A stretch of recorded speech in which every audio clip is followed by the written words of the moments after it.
Всем привет! Хорошая работа, Кирилл. А, Продолжаются, как всегда, на моем YouTube канале подкасты каждую пятницу. Как сам процесс существования меня. Начнем с этого.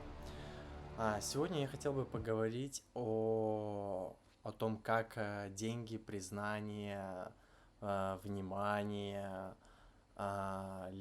слава становится для нас целью и клеткой, о том, как такие легенды, как легендарные системы, как Нирвана, становятся иконой для общества, и о том, как эта икона убивает самого создателя.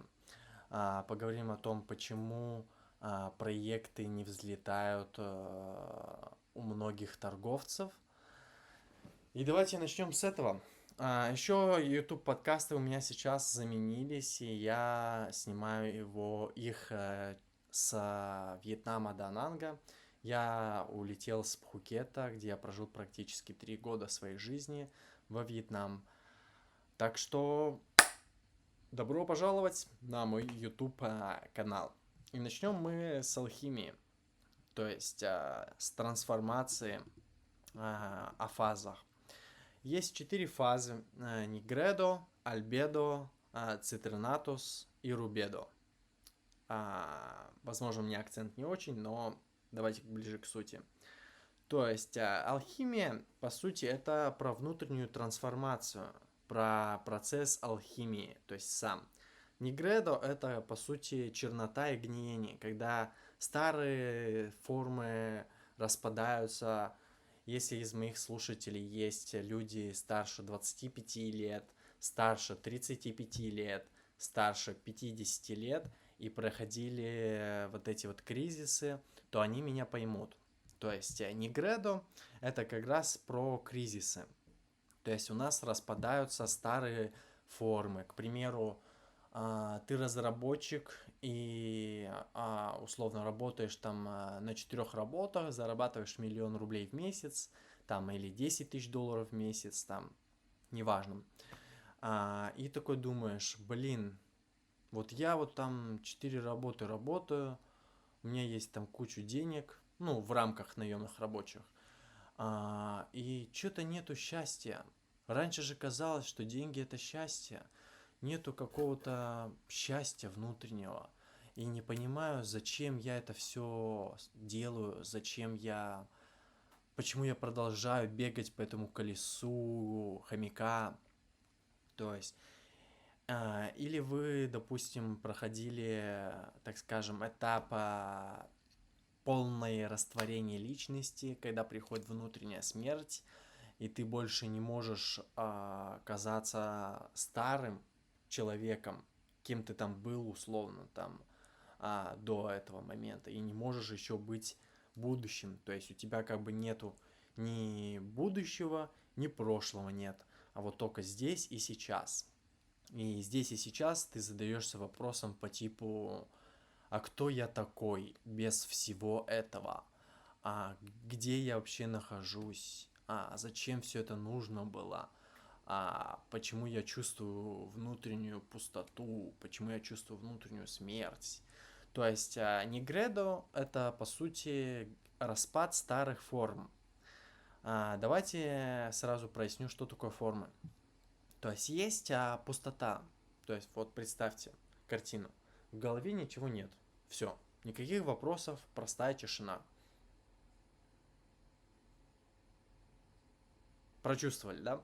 То есть это называется пустота в рамках науки, в метафизике, так скажем. И в пустоте рождается форма. А кто я такой? И вот это называется форма. То есть вопрос, деньги, форма для телефона, ноутбук, любая структура считается формой. Когда это понятно, идем дальше. И в Нигредо у тебя в основном, по сути, распадаются старые смыслы. Ты не находишь смысл, ты пытаешься вечно найти смысл какой-то. Возможно, ты начинаешь понимать, что смысла как такового вообще не существует, а смысл создается. Или, возможно, ты начинаешь понимать, что я сам становлюсь источником смысла, и мне больше никакой смысл не нужен извне. То есть, по сути, Негредо идет распад старой личности, распад старой формы, распад старых смыслов, распад старых форм мотивации, распад старых форм целей. Условно ты там думал, блин, карьера стать там сеньор-разработчиком, там все дела, блин, это очень круто, это меня мотивирует, мне нравится разработка там, или я там предприниматель, хочу построить многомиллиардную компанию, или там я хочу там ребенка, ну то есть вот, и все, у тебя приходит фаза Негреда, и ты такой, а нахрен мне все это нужно было? А так-то мне это все не нужно. Зачем я этого всего хотел? В чем в этом смысл, если смысла вообще нет, если все временно? То есть это вот как раз идет, по сути, Негреда, этап Негреда. Если обобщить одним названием, то Негреда, Альбедо, Цитронатус, Йорубедо называется экзистенциональным кризисом. Их очень много описывали.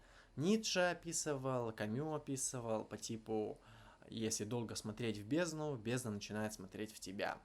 То есть это как раз про вот этот вот путь. И в этом Негредо у тебя начинается процесс гниения, и ты можешь начать винить себя по типу «я предал себя», «зачем я так поступил», ты можешь долго сопротивляться о том, что мне нужно стать заново тем, кем я был. И чем больше ты сопротивляешься, чем больше ты борешься, тем больше, соответственно, ты утягиваешься в этой фазе Негреда. Соответственно, потому что в этой фазе нужно полностью выдержать распад и не убегать от него. То есть нужно, чтобы полностью умерла старая личность, полностью умерла старые формы мотивации, полностью умерла старые смыслы там и так далее. То есть без этого вы не перейдете дальше в фазу альбедо. Давайте перейдем в фазу альбедо. Альбедо это по сути, когда у нас полностью все разложилось, то есть до атомов, и вы сидите буквально на порохе, где ничего больше нет, кроме просто пороха от сожжения всех ваших смыслов там и так далее, так далее. Здесь начинается, ты начинаешь различать, видеть суть без, по сути, иллюзий. То есть иллюзии, я вот, к примеру, сегодня покупал попкорн, да, и вот ты на попкорн смотришь, блин, красиво выглядит, хочу, там, вкусно пахнет, а разрываешь его пополам, а внутри у тебя пустышка, ничего нет. И обидно будет, если ты ради этого попкорна 10 лет работал. То есть банальный пример, но таким боком очень многие люди застревают в карьере, в многомиллиардном там целей, там семья, дети, и все и так далее, и так далее. И тратят на это все десятилетиями, тратят на иллюзию друзей. Ты там, знаешь, внутри ненавидишь никого, но с другом вы поддерживаете очень хорошие отношения. Даже типа если друг там хреновый предает, но зато друзья. То есть вот это вот иллюзии, поганые вот иллюзии, что вы создаете, что что-то все хорошо. Но внутри, если копать глубже в суть, то то ты там не видишь ничего внутри. То есть иллюзия это просто по сути маркетинг. Показывает, что у нас тут все замечательно, потрать годы своей жизни на карьеру и так далее, так далее. Или потрать там, или замотивируйся, начни жить в Америке, ведь там свобода слова. Ну, то есть вот такая вот хрень. И ты начинаешь в фазе альбедо видеть как раз эти иллюзии. И для тебя, по сути, в Негреда, у всех фазы Негреда проходят по-разному, соответственно, и у некоторых распадаются просто старые формы мотивации, и они находят старые мотивации внешние. То есть там упала мотивация в разработке, пошел типа в маркетинг, ну и в целом как бы все. А у некоторых это очень жестко проходит, то есть годы, там десятилетия. То есть вот, к примеру, тот же Ницше 10 лет провел в этой фазе, да. Я вот провел в этой фазе 2 года. То есть, а может и больше, и просто уже забыл. То есть, и эта фаза у всех длится по-разному, соответственно. И эта фаза, это и есть, по сути, ядро твоей, ядро жизни. Ты становишься в этой фазе, чем она глубже была, тем сильнее твои навыки. И некоторые вытаскивают из этой фазы навык. Они могут держаться в шторме, в полном шторме, в галлюцинациях, в полной деперсонализации. То есть, как у меня, да, там, когда я не знаю, кто я, где я нахожусь, но при этом стою и держусь и продолжаю там дальше идти и существовать, а не убегать из боли, предавать себя там и так далее, и так далее. То есть ты учишься держаться в полном шторме, без друзей, без людей, без внешних каких-то ресурсов подтверждающих. Выдерживаешься, из этого хаоса находишь выгоду, то есть становишься антихрупким человеком. И это очень полезно на стадии 3-4 где-то. То есть и в альбедо у тебя появляются первые ростки. У тебя появляется чистый холодный разум, и ты из хаоса собираешь структуру, начинаешь извлекать какие-то знания. То есть я в этой фазе, к примеру, заложил свои ростки в медийке, заложил свои дневники в 10 тысяч записей в Notion. То есть мне, по сути, нового-то придумывать ничего не надо. Я просто беру уже готовые свои знания из Notion и просто их пересказываю в медиа. То есть я конвертирую свои внутренние какие-то там ресурсы во внешние ресурсы. Вот и все. То есть, да, я там условно не заучиваю там, но я очень давным-давно там заложил себе 10 плюс тысяч записей в Notion, и просто это беру и пересказываю в YouTube. Все очень легко и просто. И ты начинаешь находить в хаосе в структуру, то есть из хаоса извлекать выгоду. В фазе 3 проявляется какой-то это свет, проявляются инсайты, новые идеи, энергия, направление. То есть это твое вот некое первичное просветление, где кажется все ясным, и ты начинаешь переводить эти инсайты в действия. То есть у тебя складывается картина, знаете, как инструмент мира. То есть ты заходишь, и у тебя так, это, и появляется связь, и ты видишь полную картину, зачем все это нужно было, и ты понимаешь, что нужно тебе сделать, и то есть ты полностью все видишь.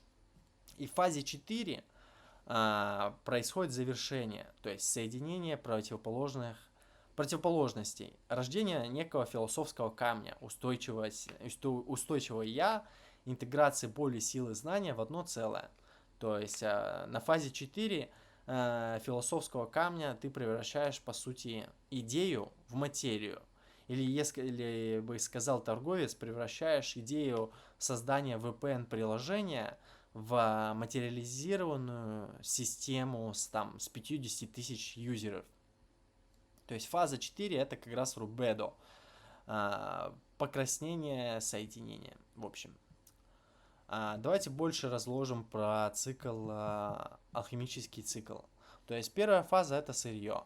Начало любого проекта это по сути не о деньгах или медиа, или хаос, или там еще там чего.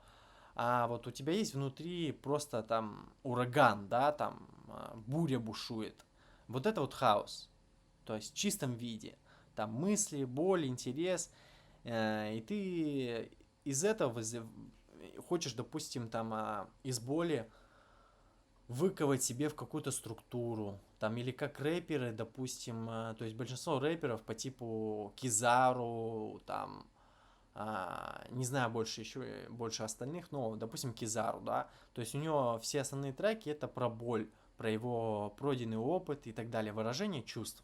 То есть у него есть хаос, эмоциональный хаос, и он из этого эмоционального хаоса воссоединяет форму треков, и это материализует. То есть, но изначально это зарождалось все в сырье, то есть с именно эмоционального хаоса. Все треки Кизару, то есть начинались именно с материализированного сырья, то есть сами эмоции. которые на него очень сильно давили, и он не мог держать внутри эту энергию и спускал эту энергию через написание треков. Потом ты это сырье бросаешь, по сути, в печь. То есть начинаешь действовать, если говорить языком человека. И все это сырье, то есть ты начинаешь, к примеру, там записывать трек, начинаешь сводить бит, и ты начинаешь просто действовать через какой-то маленький прогресс. И смотришь, как идея твоя превращается в именно в действие. Дальше идет растворение. То есть, когда появляются сомнения, страхи или хаос, не нужно гасить все это. Нужно просто растворить. А что, если там я через эти треки не получу признания? Или а что, если там я не получу денег из этого? А что, если я там никак это не повлияет? То есть, полностью растворить проект. Секундочку.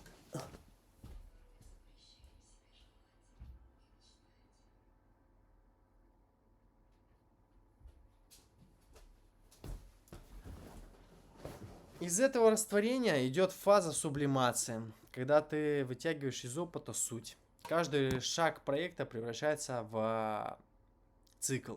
Сделал, зафиксировал, понял, что изменилось в тебе. Даже если никто не увидел, факт «я существую», «я преобразовался».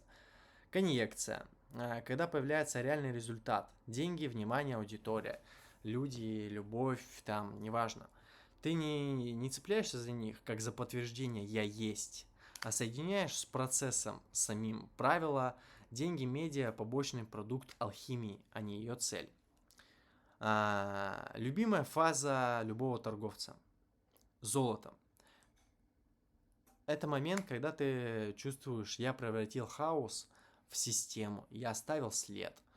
Неважно, видел ли это мир, золото всегда появляется внутри, а потом уже может появиться снаружи. И цикл заново, по сути. То есть, можно назвать даже это, по сути, сансарой. По сути, сансара. Давайте перейдем сейчас в следующую фазу нашу. Это игра под названием «Жизнь». Алхимия трансформации. То есть тут я бы хотел выделить, наверное, три слоя. Первый слой – это мини-игры. То есть мини-игры. Жизнь, по сути, это игра. То есть, да, вся жизнь – это игра разных форм. То есть, первая игра – это работа ради зарплаты. То есть, когда ты не знаешь, что такое смысл там, и постоянно ищешь его, ищешь извне, типа там, а куда мне пойти, а чем мне заполнить свою пустоту. То есть самый основной вопрос в человеке на бессознательном уровне задается, а чем мне заполнить пустоту? Да, и ты такой идешь, так, ну, часть своей еженедельной жизни я заполню работой, карьерой, где я буду добиваться карьерного роста.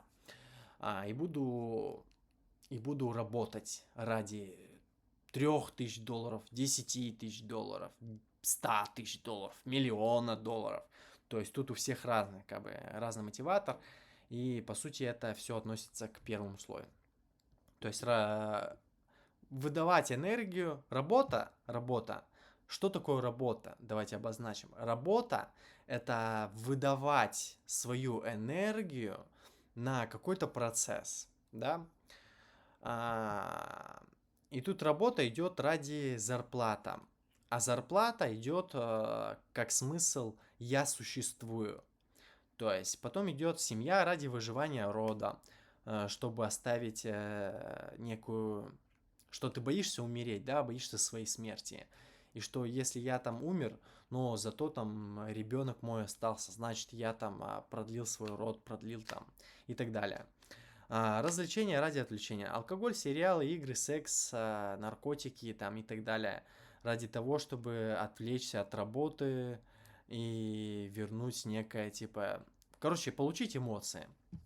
То есть работа занимает твою часть энергии, ты получаешь за это бабки, у кого-то там получается там $1000, у кого-то $2000, у кого-то $100 000, у кого-то $1 000 000 в этой фазе. То есть у всех все по-разному. Тот же Моргенштерн, по сути, там, он получает там лям баксов условный. Тот же там какой-нибудь там хороший специалист в Гугле получает там $200 000 там. А какой-нибудь там специалист, какой-нибудь простой специалист-разработчик получает $3000, а какой-нибудь таксист получает $500. Но как бы все одинаково.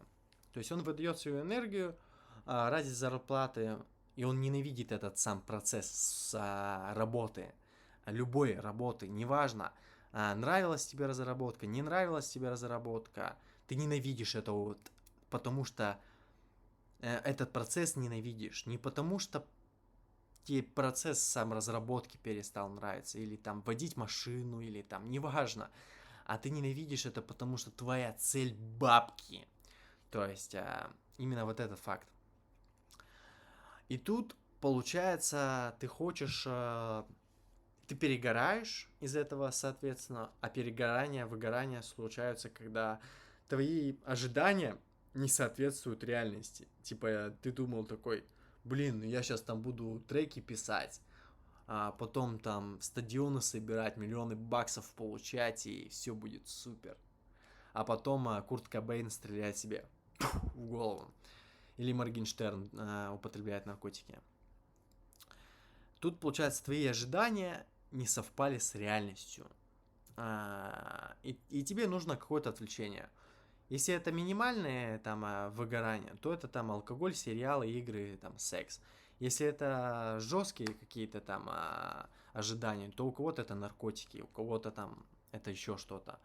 В общем, понятно все. В социальной маске быть как все, не выделяться, иметь лайки, статус, просмотры людей. Главный приз – это чувство безопасности и минимальное удовольствие. Цена – жизнь уходит на поддержание хомячего колеса без наследия. Чтобы выйти наверх, нужно пройти кризис. Когда эти игры перестают приносить радость, к примеру, или когда случается болезнь, случается потеря работы, случается предательство, случается депрессии. То есть в моем случае это было сразу с комбинацией из потери работы, из болезни, из предательств и депрессии. То есть там прям комбинация всего в моем было случае. Потом идет вторая игра. Игроки, создатели конструкции, то есть предприниматели, творцы. Тут получается игры какие? Создать бизнес, пусть даже маленький магазинчик с каким-нибудь продажей магнитиков, неважно. Запустить продукт или сервис, VPN, медиа, приложение, магазинчик, ресторан, продажа, аренда, там, сдача под аренду недвижки, там, ну, неважно. Собрать свое сообщество, движение, делать контент, творчество, музыки, книги, блог, удерживать аудиторию. Главный приз – влияние в пределах системы. Деньги, признание, автономия. Цена – нужно брать ответственность и тянуть конструкции. То есть это требует огромной энергии и дисциплины, иначе все рушится. То есть тут фактор, что если ты будешь накладывать на свой... В общем, короче, к примеру, ты один. Вот один, у тебя есть только твоя энергия, допустим, да, там, и все. Или у тебя есть энергия и деньги. И если, неважно, даже если у тебя там 5 миллионов баксов, да, и ты там нанимаешь кучу народу и говоришь, что тебе нужен только результат. Короче, самая важная ошибка на этой стадии – это подумать, что тебе нужно только результат. То есть, когда ты начинаешь думать о том, что я строю VPN-приложение ради того, чтобы получить 50 тысяч юзеров, которые будут платить мне деньги, или я строю ракету на Марс, чтобы потому что получить бабки от государства, или чтобы спастись самому. Короче, ты накладываешь внешнюю цель на «я существую». То есть для тебя сам процесс творения не является подтверждением фактора, что ты существуешь. является фактор только конечный результат. И это, короче, главная ошибка, в которой я прям застревал очень постоянно. То есть я вкладывал энергии, вкладывал деньги, вкладывал там деньги в рекламу.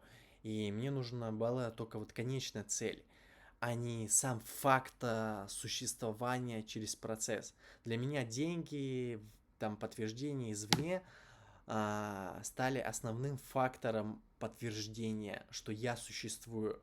А выход из этой ловушки является в том, что подтверждение приходит не внешне, а внутри.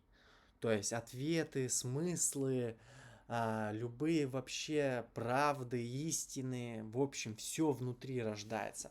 Только все внутри рождается. Все внутри абсолютно рождается, а не во внешнем. Это выход. И главный приз тут я рассказал, цена рассказал. А пропуск наверх это опыт удержания конструкции больше, чем один человек. Умение строить не только себя, а так, чтобы пользовались и другие. Внутренняя трансформация «я» не равно моя боль, а «я» ресурс. И третья игра это большие игроки, верхний слой.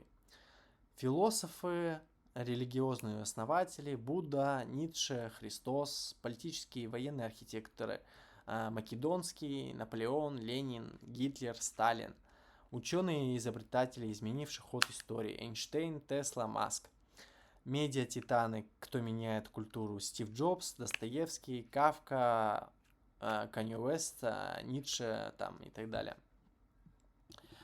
Главный приз, они меняют правила самой игры для миллиардов людей. Их ходы остаются даже после их смерти. Цена, одиночество, риск быть непонятым, жесткие удары судьбы часто платят здоровьем и психикой. Пропуск сюда пройти чистый гроб и не сдаться. Смысл уже не нужен, ты сам источник. Собрать хотя бы одну конструкцию и удержать ее, иначе нет доказательства твоей силы. Способность смотреть не только на себя, но и на других, как на поле, которым можно управлять. То есть это 3 фактора игры жизни. Что такое гроб? Гроб это вот как раз, то есть про алхимию Нигредо. То есть это...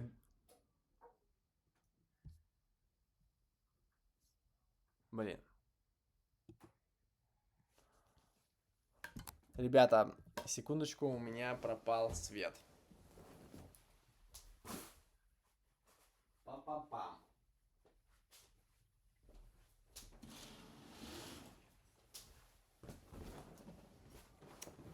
Нашел. Что такое гроб? Гроб это Нигредо. То есть вот это вот полная Нигредо, короче, это вот как раз и есть этот гроб.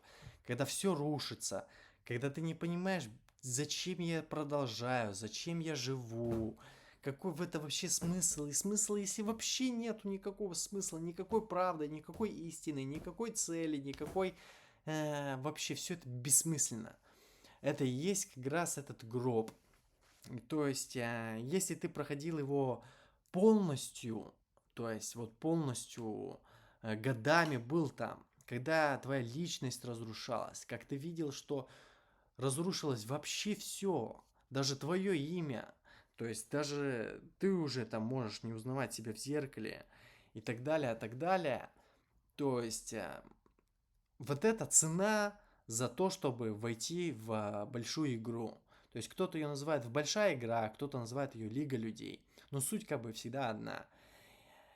И стоит ли цена за это прохождение?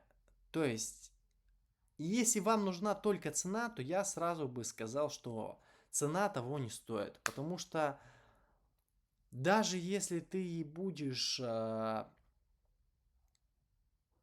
Даже если ты и будешь думать о том, что ну я пройду все, чтобы там это получить и стать там какой-то там легендарной личностью, вообще не факт, что ты выдержишь. И вообще не факт, что это все нужно потом тебе будет. Потому что тем человеком, кем ты станешь после прохождения вот этой фазы Нигредо, Для этого человека это уже не нужно будет абсолютно. То есть абсолютно не нужно будет. Все. И очень многие люди ошибаются, что там я все отдам там ради там этого, там того, сего. То есть это глубочайшая ошибка. И часто такие люди фильтруются очень жестко. То есть, как бы вы себе долго не повторяли эту мотивацию, как бы это вы себе не внушали, но в этой фазе распадется вообще все. Не то, что ваша мотивация распадется, а ваша личность распадется. Ваши знания о том, кем вы были, распадется. Вообще все распадется. Никого не будет. Это чистая фаза Ницше, которую он переживал там 10 лет. И мало того, что все распадется, нет никаких гарантий, что ты оттуда выйдешь. Буквально вообще нет гарантий, что ты выйдешь. Нет гарантий, что ты выживешь. Ничего нет, никаких гарантий нет. И нет гарантии, что ты вообще дойдешь. Никаких гарантий нет. Соответственно, то есть это сразу как бы так скажем, намек людям, которые готовы отдать любую цену за какую-то награду. Так что вот. А тут перейдем к самой главной ошибке. Для любого человека, будь то работа, работа, все вот эти вот игры, типа работа, семья, то есть работа, семья, большая игра, создание бизнесов, изменять правила. Все это, по сути, процесс доказательства самому себе, что я существую, что я жив. То есть, вот и все. И вот это сам факт, я существую, когда что-то делаю. И даже если я не контролирую сон, по сути, вот когда вы спите, вы когда ложитесь спать, вы же там, ну, ничего не контролируете, да, соответственно. И в этом сне рождаются сны, разные формы снов и так далее.